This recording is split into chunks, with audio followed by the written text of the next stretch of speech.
Alam niyo ba, ang pinakamalungkot na bahagi ng buhay mag-asawa ay hindi ang pagtanda natin, kundi ang mabuhay sa tabi ng isa't isa habang hinahayaan nating manatiling nangungulila ang katawan ng taong mahal natin.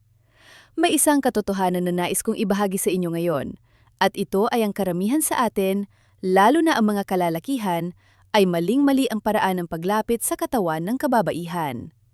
Ngayon, ang kwentong ibabahagi ko ay hindi lang tungkol sa simpleng pamamaraan sa kwarto. Ito ay kwento tungkol sa malalim na koneksyon sa inyong kabiyak, tungkol sa muling pagising sa mga damdaming natutulog na sa loob ng mahabang panahon.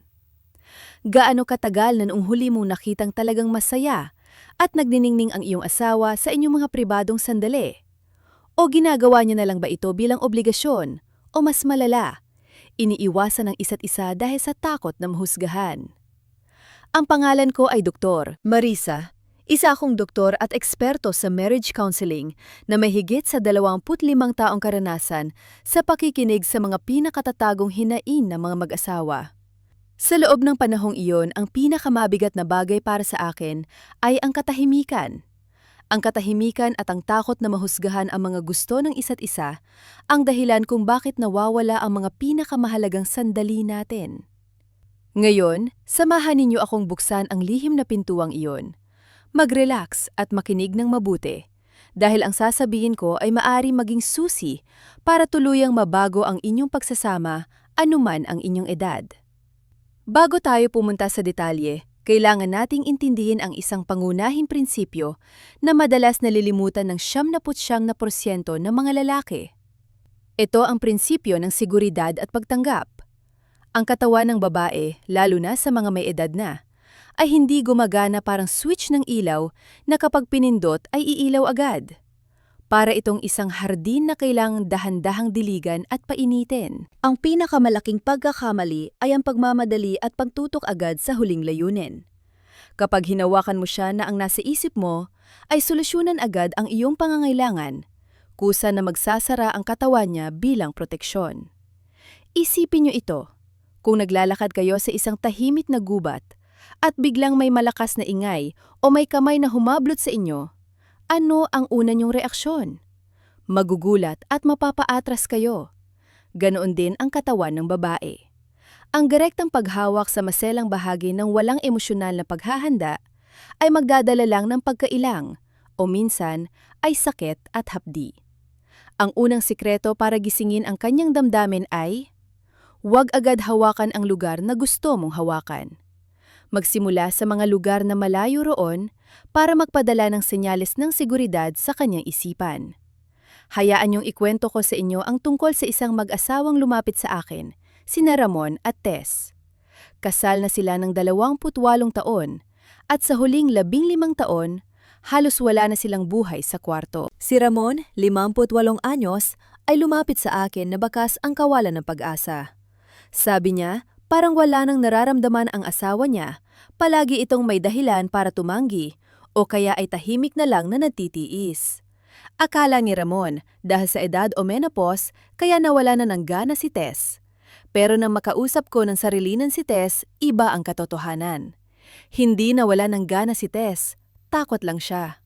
Takot siya sa paraan ni Ramon na nagmamadali para nakasanayan na lang. Takot siya na punahin ni Ramon ang pagtanda ng kanyang katawan. At higit sa lahat, pakiramdam niya ay hindi siya naiintindihan.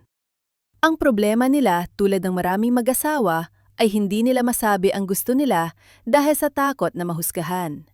Gusto ni Ramon ng mga bagong paraan pero takot na isipin ng asawa na matanda na siya pero marami pang kalokohan. Si Tess naman, gusto ng mahabang haplos, gusto ng malambing na halik, pero takot na isipin ng asawa na maarte siya o nadaaksaya ng oras. Ang tahimik na panghuhusgang iyon ang nagtayo ng pader sa pagitan nila. Ano ang solusyon? Tinuruan ko si Ramon ng isang simpleng ehersisyo pero napaka-epektibo. Tinatawag itong sining ng haplos na nagpapagaling. Ngayon, ibabahagi ko ito sa inyo. Tandaan, hindi ito foreplay para tumuloy agad sa pagtatalik, kundi isang paglalakbay para ibalik ang tiwala sa katawan. Magsimula sa mga kamay. Huwag magmadaling sumugod sa mga pribadong parte.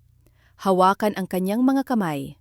Sa palad at dulo ng mga daliri, nakatipon-tipon ang maraming nerves. Gamitin ang iyong hinlalaki, dahan-dahang imasahe ang kanyang palad ng pabilog, mabagal at matiyaga. Ang aksyong ito ay nagpapadala ng senyales sa kanyang utak na, nandito ako, pinapahalagahan kita, at hindi ako nagmamadali. Nang maramdaman ni Tess ang pag-aaruga mula sa kamay ng asawa, lumalim ang kanyang paghinga. Iyon ang unang senyales ng pagiging payapa.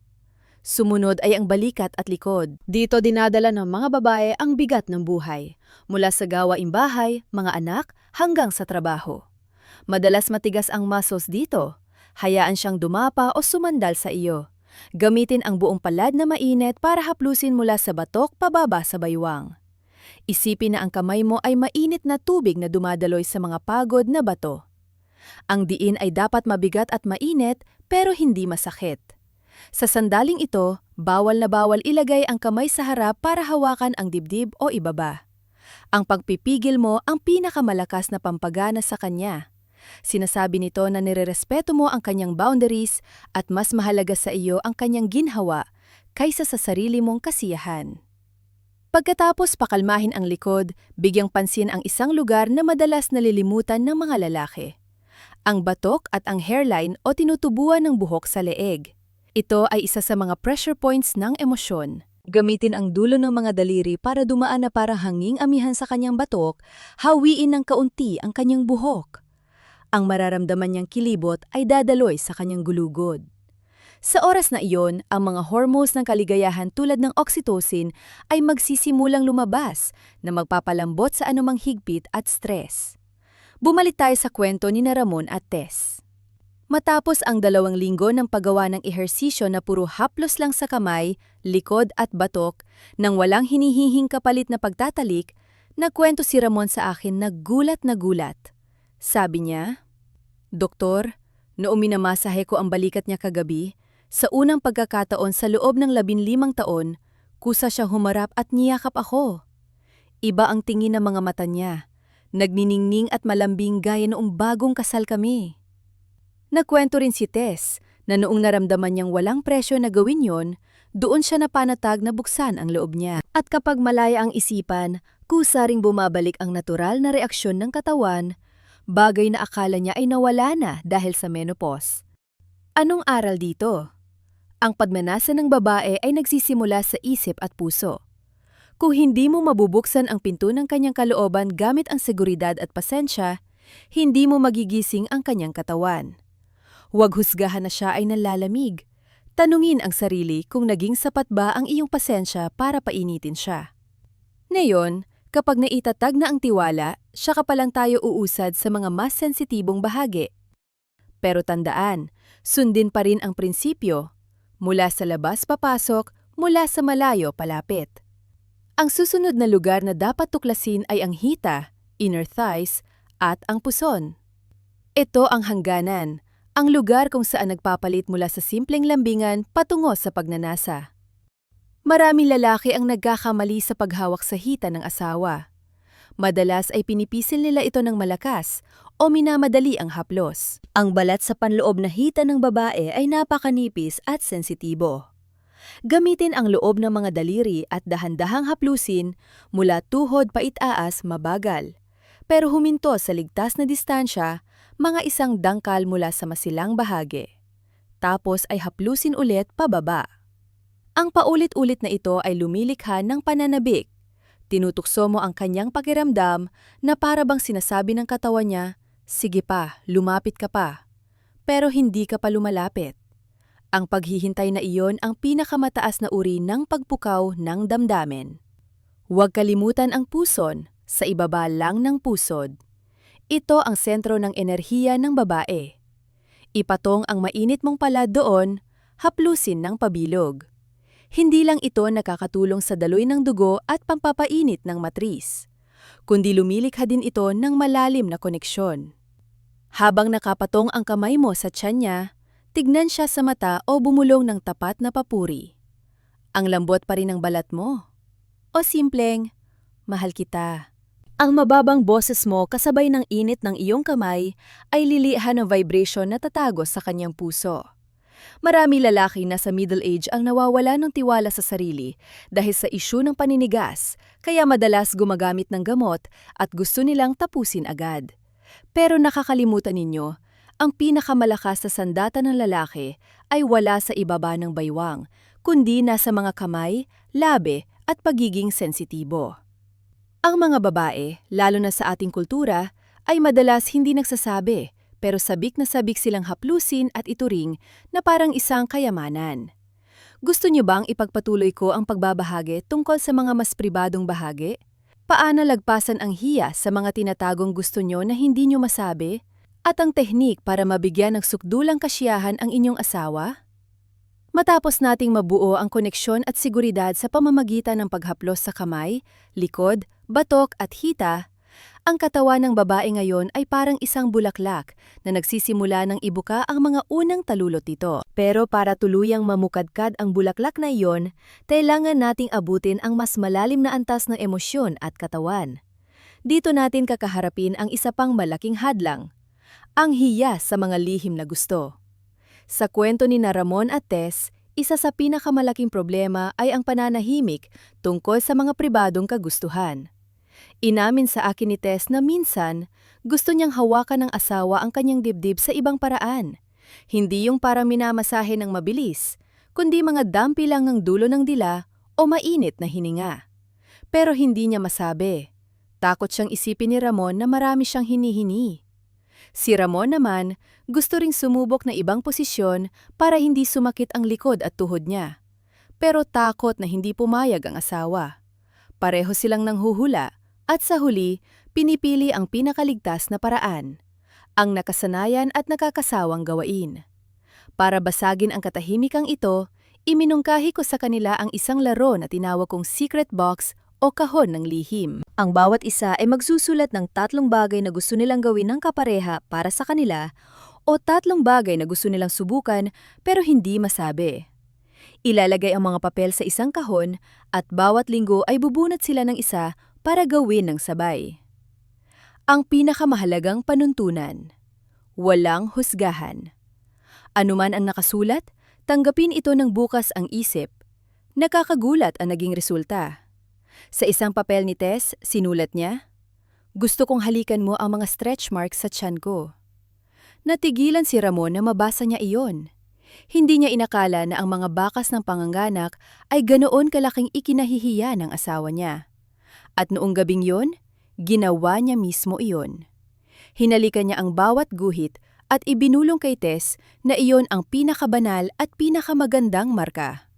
Sa sandaling yon, naiyak si Tess. Hindi dahil sa lungkot, kundi dahil nakalaya siya sa insecurities na dala niya ng ilang dekada. Ang pagtanggap at pagpapahalagang yon ang nagbigay ng reaksyon sa katawan niya, na mas matindi pa sa anumang pampagana. Nakikita niyo? Ang pagtatalik sa edad natin ay hindi lang pagkiskisa ng balat, kundi paghilom ng mga sugat at insecurities. Kapag minahal mo pati ang kapintasan ng iyong asawa, binibigyan mo sila ng susi para buksan ang pinto ng kasiyahan. Ngayon, pag-usapan natin ang pinakasensitibong bahagi, ang tinuturing na palasyo ng babae. Alam ng karamihan sa mga lalaki ang G-spot o clitoris, pero ang paraan ng paglapit ay madalas masyadong diretsyo at mekanikal. Balikan natin ang sinabi ko kanina. Huwag maging parang elektrisyan na marunong lang mag-on ng switch. Maging parang isang musikero na tumutugtog ng instrumento. Ang klitoris ng babae ay napakasensitibo, na may higit sa 8,000 nerve endings sa isang maliit na tuldok. Kung didiretsuhin mo ito ng madiin agad, magdudulot ito ng panghingilo o hapdi. Parang tumingin ka ng diretsyo sa araw sa tanghaling tapat. Ang sikreto ay ang pagpapaikot-ikot. Magsimula sa labas. Gamitin ang daliri na mainit at lagyan ng magandang klaseng lubricant o pampadulas. Haplusin ng marahan ang paligid. Ang galaw ay dapat mabagal para mga alon sa dalampasigan. Huwag magmadaling pumasok sa loob. Maglaan ng oras sa paligid. Pwede mo sabayan ng pagbuga ng mainit na hininga sa parteng iyon. Ang pagbabago ng temperatura mula sa init ng bibig at lamig ng hangin ay magbibigay ng kakaibang kiliti.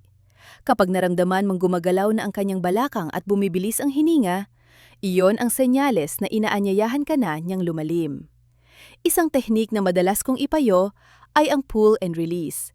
Kapag hinawakan ang bahaging ito, gamitin ang hintuturo at hinlalaki para ipitin ng bahagya at hilahin ng kaunti, sobrang gaan lang, tapos bitawan. Ginagaya nito ang natural na contraction at nagdadala ng dugo sa area na hindi masakit. Obserbahan ang reaksyon niya. Kung bumalentong ang katawan niya, ituloy ang ritmo. Kung umurong siya, bawasan ang diin at bumalik sa pagmasahe ng hita o tiyan para makarelax siya. Ang komunikasyon sa oras na ito ay napakahalaga, pero hindi kailangan laging salita. Pakinggan ang kanyang paghinga. Ang hininga ang pinakatotoong musika na gagabay sa iyo. Kung mabilis ang hininga, ibig sabihin, tama yan, ituloy mo. Kung pinipigil ang hininga o bumubuntong hininga, ibig sabihin, hindi masyadong okay, baguhin mo. Pwede mo rin itanong ng pabulong, gusto mo ba ito? O masarap ba ito sa pakiramdam? Ang mga tanong na ito ay magpaparamdam sa kanya na nirerespeto mo ang kanyang emosyon. Isang maselang isyu na kinakaharap ng maraming mag-asawa na may edad ay ang kondisyon ng pagkatuyo o dryness. Ito ang pinakamalaking hadlang sa katawan, kaya natatakot ang mga kababaihan sa pagtatalik. Pero sa halip na iwasan o tiisin ang sakit, gawing parte ng inyong paglalambing ang paggamit ng lubricant o gel.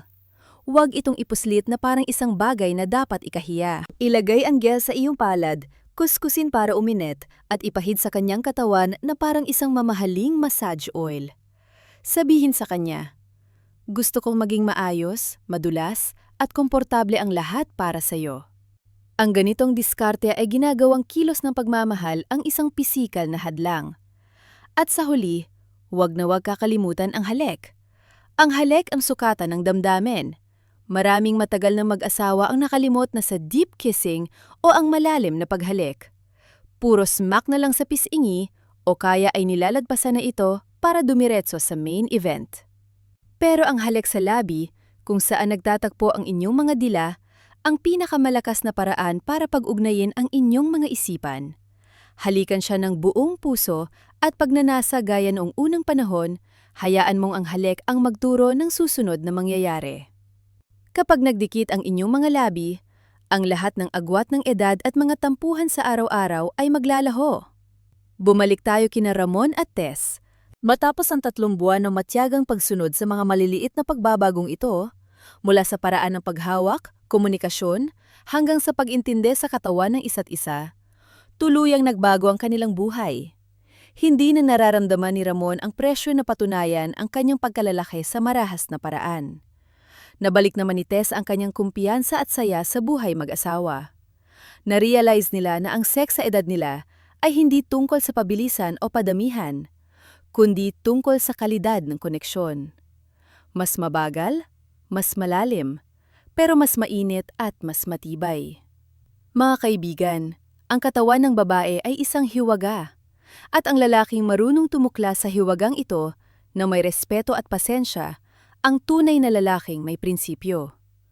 Huwag hayaang ang dikta ng lipunan o ang hiya ang humadlang sa inyong kaligayahan.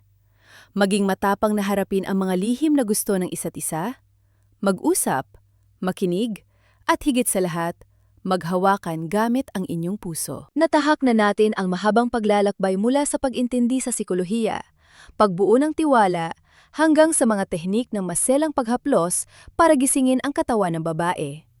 Ngayon, papasok tayo sa huling bahagi, pero hindi ito pahuhuli sa halaga.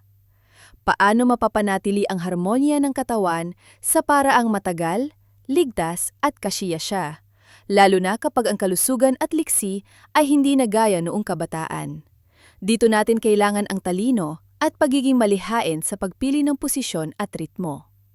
Marami ang nag-aakala na kapag tumanda na, magiging boring o mahirap na ang sex dahil sa sakit ng likod, rayuma o problema sa buto. Pero sa totoo lang, kung alam nyo kung paano mag-adjust, ang mga limitasyong ito ay magbubukas ng pinto para sa mga bagong karanasan na mas malalim. Sa halip na pilitin ang mga komplikadong posisyon na nangangailangan ng lakas gaya noong kabataan, mag-focus tayo sa ginhawa, at maximum madikit ng katawan. Ang spoon position o ang magkayakap na parang kutsara ay isang napakagandang halimbawa para sa mga mag-asawang middle-aged. Parehong nakahiga ng patagilid habang yakap ng lalaki ang babae mula sa likod. Ang posisyong ito ay hindi lang nagbabawas ng pressure sa gulugod at tuhod, kundi nagbibimbigay din ng pagkakataon para sa buong pagyakap. Malaya ang kamay ng asawang lalaki na haplusin ang dibdib, tiyan at hita ng asawa, habang ang mainit na hininga sa batok ay nagbibigay ng tuloy-tuloy na kiliti. Ito ang posisyon ng proteksyon at pagkakaisa na nagpapahintulot na tumagal ang inyong pagsasama na hindi napapagod agad. Para kay Tess, na madalas sumakit ang likod, ito ang naging solusyon para ma-enjoy niya ang sandali na hindi nag-aalala sa sakit pagkatapos. Isa pang posisyon na inirerekomenda ay ang face-to-face pero may suporta ng malalambot na unan. Nakatihaya ang babae at may manipis na unan sa ilalim ng balakang para tumaas ng kaunti ang pelvis na tumutulong para maging mas maayos ang anggulo. Ang lalaki naman ay pwedeng sumuporta gamit ang kamay o siko para hindi madaganan ng buo ang kapareha. Ang pagtatagpo ng inyong mga mata sa posisyong ito ay walang katumbas. Kapag tumiti ka ng malalim sa mata ng iyong asawa sa sandali ng supdulang sarap, ang koneksyon ng inyong kaluluwa ay aabot sa pinakamataas na antas. Huwag mahiyang gumamit ng unan, nakarolyong kumot o anumang bagay na makakatulong para maging komportable kayo. Ang kaginhawaan ang pundasyon ng sarap. Bukod sa posisyon, ang ritmo o tiyempo ay susi rin. Sa edad na ito, ang mabilis at malakas ay hindi na ang pangunahing basehan. Sa halip, mag-focus sa mabagal at malalim. Ang mabagal na ritmo ay nagbibigay daan para maramdaman ng bawat isa ang bawat galaw, ang bawat pag-urong ng kalamnan. Nakakatulong din ito sa lalaki na makontrol ang kanyang paglabas para mapahaba ang oras at mabigyan ng babae ng sapat na panahon para marating ang climax. Tandaan, ang mga babae ay nangangailangan ng mas mahabang oras para uminit, at ang iyong pasensya sa bawat indayog ang pinakamahalagang regalo para sa kanya. Isa pang munting sikreto na nais kong ibahagi ay ang kapangyarihan ng aftercare o ang pag-aaruga pagkatapos ng lahat. Ito ang bagay na 90% ng mag-asawa ay nakakaligtaan. Pagkatapos ng lahat, huwag magbadaling tumalikod para matulog o mag-cellphone. Ang 10 hanggang 15 minuto pagkatapos nyon ay ang oras na pakiramdam ng babae ay napakabukas ng kanyang emosyon at kailangan niya ng pag-aaruga. Yakapin siya ng mahigpit, haplusin ang kanyang buhok, halikan sa noo at magpasalamat. Salamat sa gabing ito. Napaka-espesyal mo. Ang mga salita at kilos na iyon ang magpapatibay ng kaligayahan at magpaparamdam sa kanya na minamahal siya ng buo at hindi lang ginamit para makaraos. Ang mga sandaling ito ang magsisilbing pataba sa pangganasa para sa susunod niyong paglalapit. Bukod dito, para mapanatili ang init ng pagmamahalan ng matagal na hindi umaasa sa mga gamot, kailangan ang malusog na pamumuhay. Ang pagkain ng masusustansya na mayaman sa zinc at vitamin E at regular na ehersisyo tulad ng paglalakad, yoga o paglalangoy ay makakatulong sa daloy ng dugo at resistensya. Lalo na ang Kegel exercises para sa lalaki at babae, ito ay napaka-epektibong paraan para palakasin ang pelvic floor muscles, na tumutulong sa mas maayos na kontrol at dagdag na sarap. Tinuruan ko sina Ramon at Tess na sabay itong gawin tuwing umaga. Hindi lang ito maganda sa kalusugang sexual, naging masaya rin itong bonding ng mag-asawa. Sa huli, gusto kong ipaalala sa inyo na hinding-hindi pa huli ang lahat para magsimulang muli. Kayo man ay nasa edad 50, 60 o 70. Ang pangangailangang mahalin, magkaroon ng koneksyon at mapunan ang damdamin ay laging nandyan sa bawat tao. Huwag hayaang maging hadlang ang edad o hiya. Lakasan ang loob na basagin ang katahimikan at matutong makinig muli sa katawan ng isa't isa. Ang kwento ni Ramon at Tess ay buhay na patunay kung paano muling magniningning ang pag-ibig at pagtatalik kapag binago natin ang ating pananaw. Mula sa pagiging magkasama sa bahay na parang estranggero, bumalik sila sa pagiging magkasintahan na nakahanap ng saya at ginhawa sa piling ng isa't isa. Kayang-kaya nyo rin itong gawin. Simulan nyo na ngayong araw, mula sa mga simpleng dampi ng kamay, pangungumusta ng may lambing at walang katapusang pasensya.